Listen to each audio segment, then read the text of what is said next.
খাঁচাতে চান করানোটাই সুবিধা, খাঁচার বাইরে ওকে চান করানো মুশকিল হবে, এই জন্য খাঁচাতেই করাচ্ছি। কারণ ও তো মাথায় বাড়ি খাবে, এমনি জায়গায় করালে চান করিয়ে শুকিয়ে তারপরে আবার মাঠে নিয়ে যেতে হবে। প্রচণ্ড পরিমাণে কাদা মেখেছে, জল ঘর থেকে বেরোতে বেরোতে ও খালি কাদা মেখে নিয়েছে। রান্না করালে এই নোংরা, ভীষণ নোংরা। আমি এটা অনেকদিন আগেই করার কথা ছিল, তারপরে এই বাচ্চাদের বেঁধে রাখার ব্যাপার ট্যাপার আছে, এইসব নিয়ে হচ্ছিল না। তারপরে আবার আমিও ভুলে গেছি, শ্রাবণীও ভুলে গেছে। এই করে আজকে শ্রাবণীকে মনে করে ফোন করতে হবে, কারণ ওই তো সব কিছু করেছে, ওই করবে। আমি তো এসবে একেবারে পণ্ডিত। হ্যাঁ, মিস্ত্রি খোঁজা, লোক পাঠানো সবই ওই করেছে। পুরো শেল্টারটাই ওই ওর বরকে দিয়ে, ওর বর সময় নষ্ট করে দাঁড়িয়ে থেকে সবটা করেছে।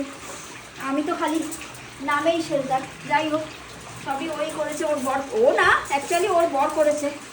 উনি খুব খুব চুপচাপ মানুষ, কুকুর ভালোবাসি, কুকুর ভালোবাসি করে লোক দেখিয়ে কিছু করে না, বা পশু ভালোবাসি।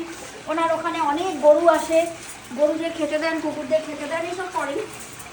সবাই তো আর ওই সোশ্যাল মিডিয়াতে সব কিছু দেখিয়ে করে না, তো উনিও করেন না। যাই হোক, সুজি আমাদের, যাই হোক, একবার চানও হয়ে গেল, পরিষ্কারই ছিল, নোংরা ছিল না। তা এখন কি করবো, এত কাদা মেখেছে যে চান করাতেই হলো। বিপদ হয়ে যেতে পারতো, কারণ ও তো নড়াচড়া করতে পারে না মোটেই, একটা বিপদ হয়ে যেতে পারতো। আমি আজকেই বাড়ি গিয়ে শ্রাবণীকে ফোন করবো, ভীষণ বড় একটা বিপদ হতে পারতো। আর এ তো নড়াচড়া করতে পারে, নড়তেই থাকে, একে চান করানো খুব মুশকিলের। সুস্থ হবে, নিশ্চয়ই সুস্থ হবে। বাবা একটু নিচে যা, আবার একটু নিচে যা। আচ্ছা, এদিকে, হ্যাঁ, দাঁড়াও। অনেকে বলেছেন যে আমি ওর মার সঙ্গে খারাপ ব্যবহার করলাম না কেন। যখন খুব মাথা গরম থাকে তখন খারাপ ব্যবহার করি। আগে এইরকম সব ক্ষেত্রেই মাথা গরম করতাম, খারাপ ব্যবহার করতাম। হ্যাঁ, আর এখন খুব মাথা গরম থাকলে তখন খারাপ ব্যবহার করি। তা আমরা তো কিছুই বলি না, চুপচাপ বাচ্চাটাকে রেখে দিই। আসলে বলেন তো, খারাপ ব্যবহার করে খালি নিজের মুখ নষ্ট হয়, নিজের সময় নষ্ট হয়, আর কিছুই হয় না লাভ। হ্যাঁ, কী হবে বলুন? সেই জন্য আর বলাই ছেড়ে দিয়েছি।